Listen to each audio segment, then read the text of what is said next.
konstelasi kehidupan berbangsa dan bernegara saat ini, bukan saat ini, sejak republik ini berdiri sampai dengan saat ini.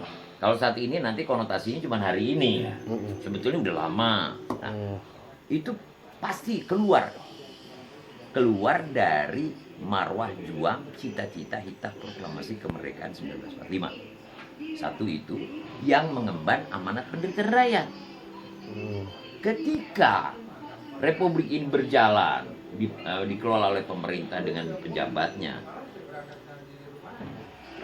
penderitaan rakyat ini masih berjalan, berarti salah satu contoh atau salah satu ciri bahwa konstelasi kehidupan berbangsa dan bernegara saat ini sudah keluar dari konteksnya.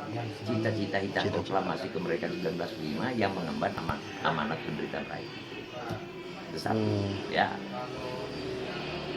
Untuk supaya rakyat Indonesia sejahtera, dibuatlah di dalam persiapan kemerdekaan sekaligus untuk persiapan mendirikan negara atau melahirkan negara, dibuatlah yang namanya panduan-panduan yang digali sedemikian rupa oleh Bung Karno, dirumuskan di BPUPKI, tersusunlah singkat cerita Pancasila dengan susunan sila pertama sampai sila kelima itu yang saat ini. Nah, inilah yang menjadi fondasi karakter ataupun kepribadian bangsa Indonesia. Keluar dari karakter Pancasila berarti bukan lagi menganut kepribadian bangsa Indonesia. Itu satu, Pancasila adalah tata kelola tatanan sumber daya manusia atau manpower. Ya. Nah, untuk mengelola negara disusun Undang-Undang Dasar 45. Yang menyusun adalah sumber daya manusia yang berkarakter Pancasila.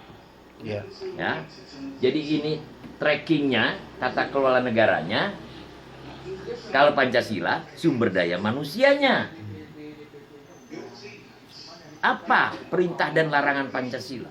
Satu, harus berdoa ketika kita bicara konsekuensi ketuhanan yang Maha Esa.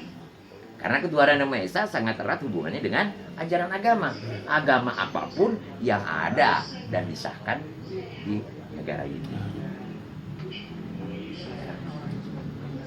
Kedua, dia harus memiliki welas asih yang tulus, yang harus diaplikasikan dengan ciri senyum ucap perilaku keseharian yang menyejukkan hati, jiwa, rasa saudaranya sedarah sekandung Ibu Pertiwi. Itu perintahnya sila kedua. Ketika dia korupsi, ketika dia mencaci maki dengan cebong, dengan kampret, dengan kadrun, dia udah melanggar sila kedua. Karena sudah menciderai hati, jiwa, rasa saudaranya. Sudah tidak patut dia bicara bahwa dia ini Pancasila. Udah dilanggar sila kedua kok. Jadi Pak, kalau menurut publik, karena memang republik kan itu kembali publik masyarakat. Apa konsekuensi republik? Menerangkan sesuatu harus dengan bahasa publik, garing, bahasa awam. Ketika menerangkan Pancasila dengan bahasa filosofi ataupun bahasa akademisi, sebetulnya udah keluar dari konsekuensi visi misi daripada istilah republik. Ketika dia menerangkan dengan bahasa awam, petani yang di kampung, yang terpencil, rakyat kecil yang terpencil, paham Pancasila, paham mengaplikasikan, karena menerangkannya dengan bahasa publik, bahasa awam, bahasa petani, nelayan, dan seterusnya. Kalau pakai bahasa akademisi, petani nggak tahu. Terus Pak, ini Pak terkait Undang-Undang 45 yang asli itu Pak, hubungannya dengan amandemen tahun 99 ke tahun 2002 yang Amin Rais selaku apanya Pak, itu bagaimana menurut Bapak? Apakah untuk kembali ke Undang-Undang 45 asli ini Pak? Ya, karena marwah perjuangan dari tadi cita-cita hitah proklamasi, ya, satu di Mukadimah dibilang segala bentuk penjajahan ada atas dunia harus dihapuskan dari muka bumi. Ya. Karena itu makanya muncul pasal 6. Ya, di sana dinyatakan presiden adalah orang Indonesia Asli, bukan Ini WNI. untuk mencegah terjadinya penjajahan bangsa lain terhadap bangsa Indonesia. Sebetulnya itu kuncinya. Protek sistem tuh pasal 6. Berarti menurut Bapak bangsa sampai sekarang masih dijajah nih, Pak? Terjajah atau bagaimana, Pak? Tadi kita bicara pasal 6 dulu ya. Hmm. Nah, itu dirubah Amandemen ya amandemen menjadi warga negara. WNI. Nah, disinilah akhirnya bangsa manapun kalau dia udah jadi warga negara Indonesia bisa menjadi presiden, gubernur, wali kota, bupati. Hilang kedaulatan rakyat, bangsa Indonesia. Yang berhak menjadi presiden ya, Pak ya? Oh. Nah, terkait tadi pertanyaan tadi yang tadi barusan apa? Ya tentang amandemen 99 ke 2002 itu apakah Undang-Undang 45 palsu itu, Pak? Sebutannya layak atau Ya, gimana, jadi Pak? tadi ketika pejabat setelah amandemen ini terjadi 2002, pejabat selalu bilang kita menganut Undang-Undang Dasar 45, ya. Padahal isinya Undang-Undang Dasar amandemen. Kan yang disebutkan ini kan berarti Undang-Undang Dasar 45 palsu kalau dia nyebutin Undang-Undang Dasar amandemen 2002. Sebetulnya kalau di mana tulisan, di mana keputusan presiden, ketika bicara Undang-Undang Dasar udah nggak boleh lagi menyatakan Undang-Undang Dasar 45. Karena isinya amandemen, tapi dia bilang di tulisan, di surat keputusan, di macam-macam kalimat dan satu pernyataan-pernyataan secara lisan maupun tertulis di situ dinyatakan Undang-Undang 45, itu sebetulnya palsu karena isinya amandemen 2002. Begitu. Karena di Undang-Undang 45 tidak ada bab 10A yang menyatakan bahwa hak asasi manusia itu melahirkan, ya, ayat per ayat itu setiap individu berhak. Di luar sadar bangsa kita diajarkan dan digiring menjadi bangsa yang individualistik. Hancur ya. Sementara bangsa kita azas kekeluargaan dan gotong royong. Apakah itu salah satu agar bangsa ini tidak terjajah lagi, Pak, apabila kembali ke Undang-Undang 5? Atau banyak disebut sekarang ini bangsa masih kondisi terjajah itu, Pak? Ya, jadi Seperti dengan amandemen 2002 ini membuka peluang sebesar-besarnya, ya, bangsa-bangsa lain dari negara-negara lain untuk masuk ke Indonesia tanpa ada proteksi sistem. Itulah dampak dari Undang-Undang 45 yang diamandemen. Dan amandemen itu perjalanannya ada amandemen ke-1, ke-2, ke-3, 4. Ini kan berarti ada nuansa keraguan-raguan. Dia coba-coba dengan satu, nggak ada penolakan dari rakyat saat itu. Coba saat itu rakyat lagi bereforia, terbebas dari era Orde Baru. Ya. Jadi lupa ini. Setelah revolusi ya, Pak ya? Pak, untuk Mas sendiri, Pak, yang seperti Pak sampaikan tadi, Pak, yang untuk baiknya di tembusan Mahkamah Agung itu, Pak, sampai ke Mahkamah Internasional, bagaimana itu, Pak? Kira-kira, Pak? Gugatan itu, Pak. Jadi biar gugatan kembali itu sebetulnya kalau rakyat yang menggugat, ya, itu konstitusional. Karena apa? Pertama, bahwa republik ini berkedaulatan rakyat. Berarti rakyat berkewajiban untuk mengambil satu langkah-langkah, dan rakyat berkewajiban itu juga ada perintah dari amanat konstitusi negara di pasal 30 bahwa setiap warga negara berkewajiban membela negara. Nah, jadi kalau rakyat menggugat itu bukan keinginan rakyat, tapi keinginan amanat konstitusi negara namanya. Keinginan amanat. Berarti gugatan yang dilakukan itu adalah konstitusional. Itu satu dulu itu. Status hukum status hukum sang penggugat. Prosesnya tadi yang bagus ke Mahkamah Agung. Bukan ke pengadilan negeri. Itu bagus juga. Cuma kurang. Karena pengadilan negeri ada tingkatan berikutnya pengadilan tinggi. Ada berikutnya baru Mahkamah Agung, kan gitu. Ya. Pengadilan lebih tinggi. Mahkamah Agung tembusan ke Mahkamah Internasional ya, Pak ya? Tembusannya ke Mahkamah Internasional yang ada di Den Haag yang dibilang International Court of Justice. Karena ini masalah-masalah hukum tata negara. Kalau pengadilan negeri masalah-masalah hukum pidana, perdata. Satu analogi bahwa apapun profesi atau apapun pekerjaan itu harus ditangani oleh ahlinya. Profesi mengelola negara, baik itu di tingkat pusat maupun daerah, itu harus ditangani oleh seorang ahli. Nah, ahli ini dia harus memiliki standar kompetensi atau standar sertifikasi. Ketika standar kompetensi dan standar sertifikasinya tidak tepat, maka ya, kepemimpinan ataupun pengelolaan negara dikelola oleh seorang pemimpin ini pasti tidak memenuhi unsur the right man on the right place. Menghasilkan kekacauan negara yang menderita rakyat bangsa Indonesia. Oleh karena itu harus pertama kita sepakat bahwa Republik Indonesia didirikan bukan untuk dijadikan negara eksperimen. Semua sepakat.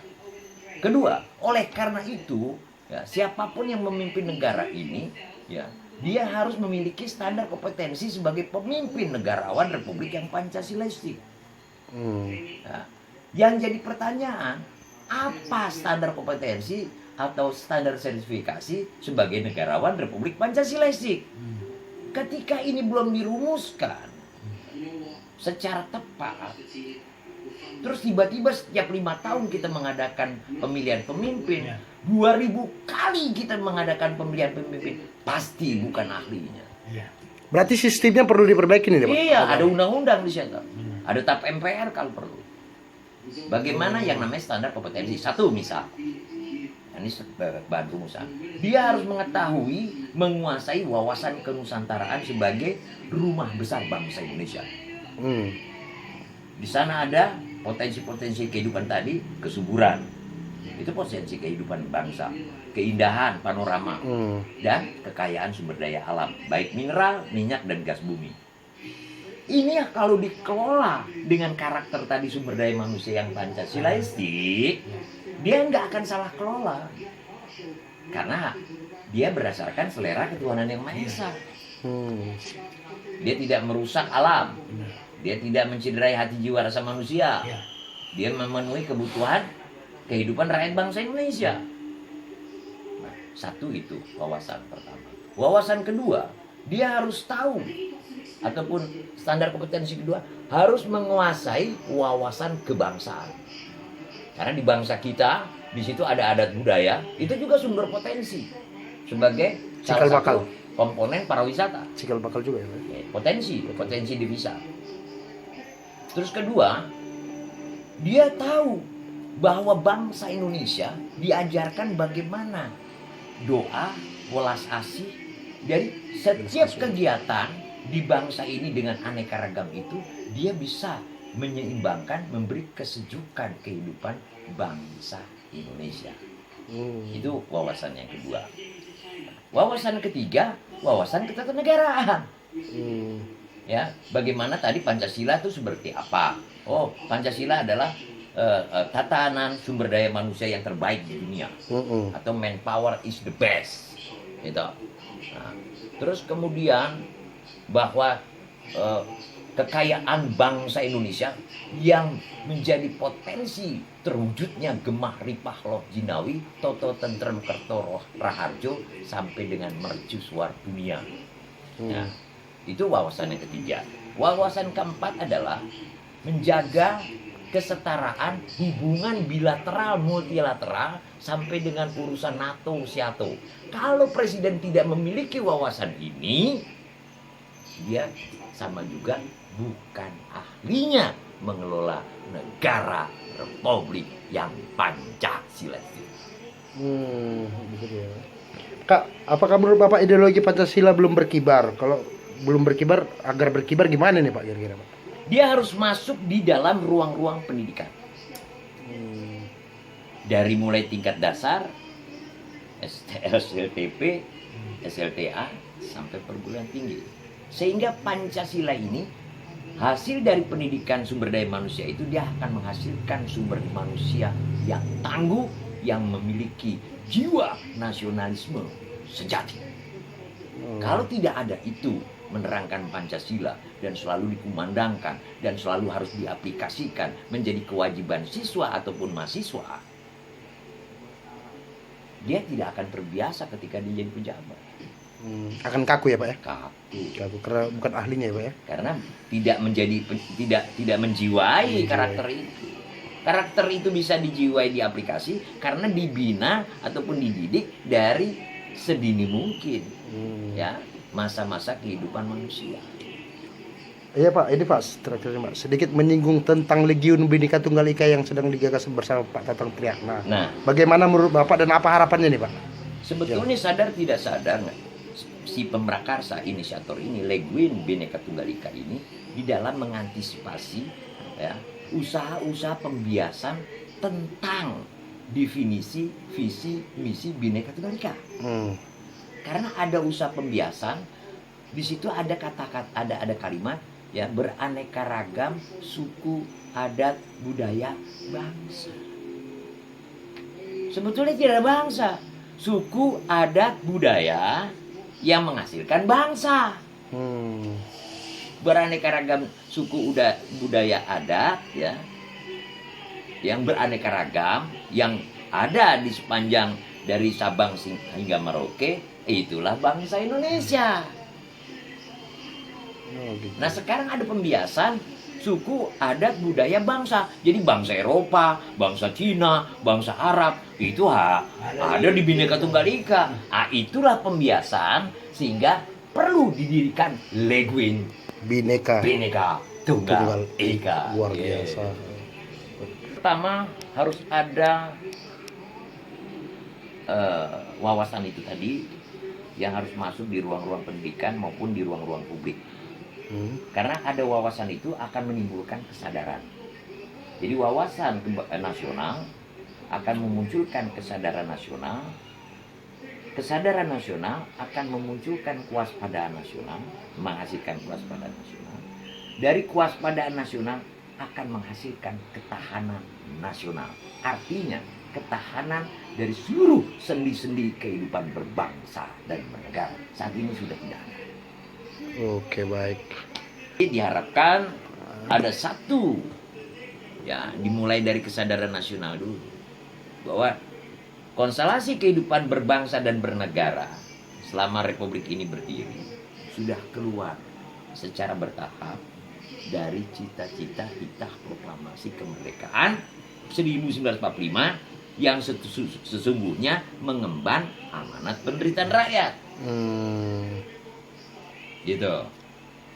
Kalau ada kesadaran ini, yuk, ini bahuku, mana bahumu, yuk kita berjuang bahu-membahu kembali kepada kepribadian jati diri bangsa. Gotong royongnya Pak ya? Mari. Mari gotong royong ya. Terima kasih wawancara 45 bersama TV 45.